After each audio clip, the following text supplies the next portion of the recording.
We continue our Rebound Colorado reports for you, and as COVID-19 restrictions continue to loosen, competition is rising for couples who postponed or canceled their wedding because of the pandemic, and now they're heading to the altar. The high demand, though, making it very competitive to book venues and other services. Our Mayo Davison is live tonight with what couples can expect and how they can stay prepared for the big day. Mayo?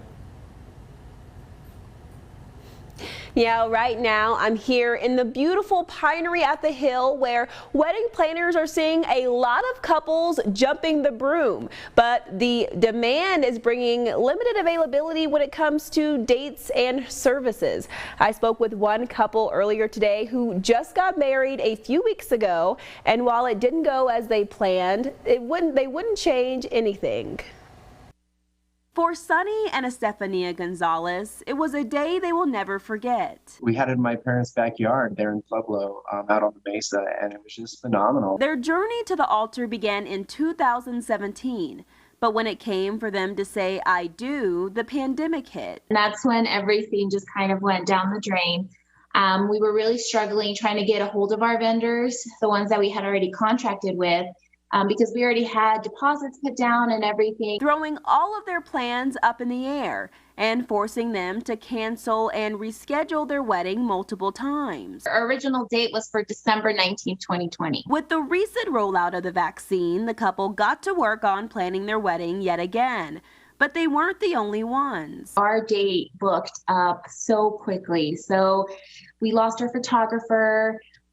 We lost our caterer, we lost a lot of, I think, really important things to us. With restrictions loosening, wedding venues like the Pinery at the Hill are seeing huge demand. For 2022, we're pretty high on our bookings, especially on Saturdays.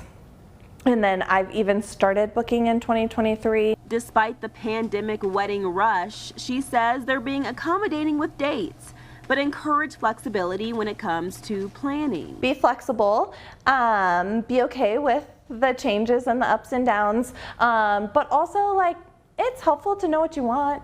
Stick to the things that you love. Keep it real, have fun.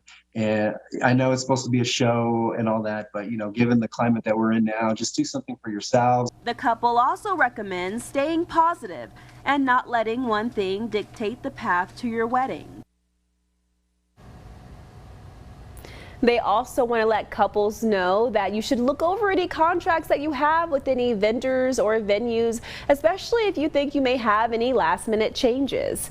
Rob? Yeah, those contracts are key, but what are some of the other good tips that you heard about what couples need to know tonight? Well, Rob, the biggest one is just to be flexible, because wedding planners tell me that those Saturdays and Sunday dates go pretty fast. Those weekdays stay pretty open. I'm also told that you maybe want to choose an all-inclusive venue because of vendors who are also seeing a high demand. So I'll have more helpful tips on KOAA.com. Always watching out for you, Colorado Springs. Mayo Davison, News 5. Mayo, good.